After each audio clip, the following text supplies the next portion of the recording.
आज अगस्त की 29 तारीख है। ये रोज़ेट वैरायटी का मैंने एक पैमंद लगाया था, जो कि इस जगह पे तो कामयाब हो गया, लेकिन दूसरे दरख्त पे वो पैमंद नहीं चल सका। अभी मैं इसकी शाख का कुछ हिस्सा काट के तो इसको वहाँ पे इस हिस्से का पैमंद लगाऊंगा।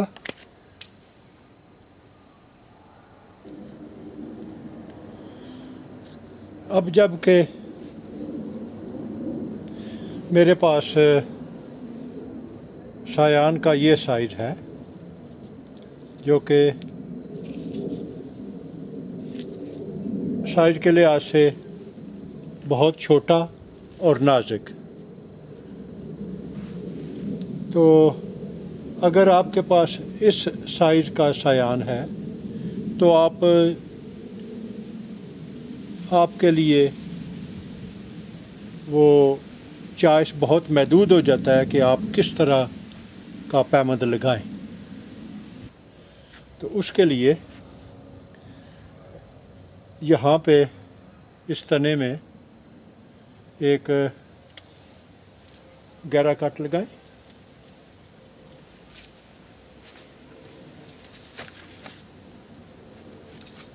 अभी इस पे दो मतवाजी कट लगाएं ताकि इसकी जिल्द को उठाया जा सके।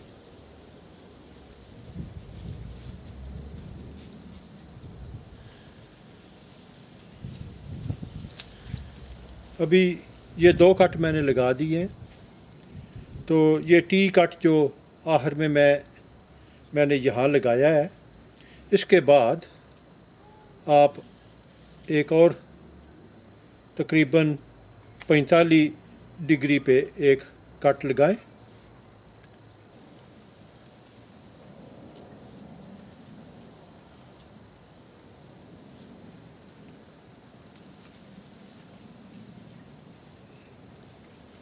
कोशिश करें कि छिलके का कोई हिस्सा नीचे ना रह जाए, आपको लकड़ी तक रसाई हासिल हो।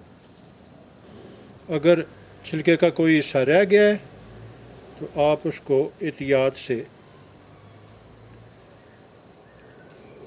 जुदा कर दें। तो ये छिलके को मैंने बिल्कुल जुदा कर दिया है।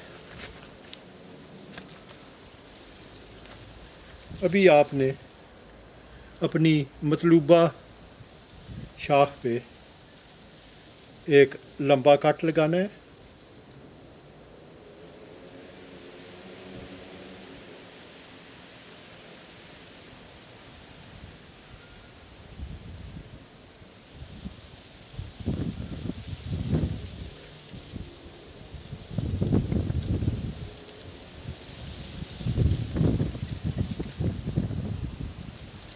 चूँकि शाख बहुत ज़्यादा नरम है, इसलिए बेहतर होगा कि आप इसको उंगली से सपोर्ट करें और इस बात का ख्याल रखें कि चाकू सायान की बजाय आपकी उंगली को ना काटे। अभी इसके दूसरी तरफ भी एक कट लगा लें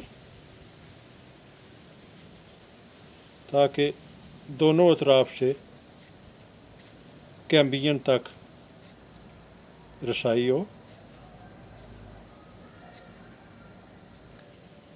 चूँकि शाख बहुत ज़्यादा बारीक है, इसलिए आप बेहतर होगा कि ज़रूरत से ज़्यादा एहतियात की जाए। अभी आप इसको इस जगह पे रख के तो इस पे पट्टी लगा दें।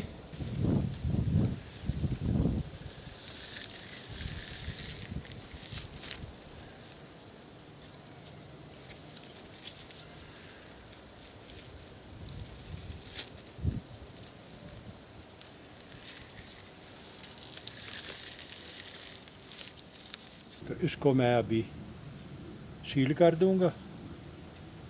सील करते वक्त ख्याल रखें कि किसी जगह से हवा, नमी, बारिश का पानी कोई इसके अंदर दाखिल ना हो। अगर आप ने इसको मुकम्मल तौर पे सील कर दिया है तो आपकी कामयाबी के इम्कानात ज़्यादा होंगे। अभी मुझे उम्मीद है कि ये रोज़ेट की इस वैरायटी का जो पैवंद है ये कामयाब होगा। तो अभी इंशाअल्लाह इस दरख्त पे 42 मुख्तलिफ़ अक़साम के पैवंद मैंने लगा दिए हैं। 29 अगस्त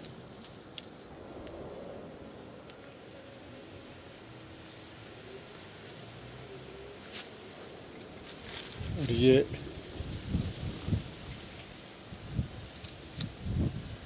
इस लेबल के साथ मेरा पैबंदकारी का ये काम ख़त्म हो गया और अब उम्मीद है कि ये कामयाब होगा।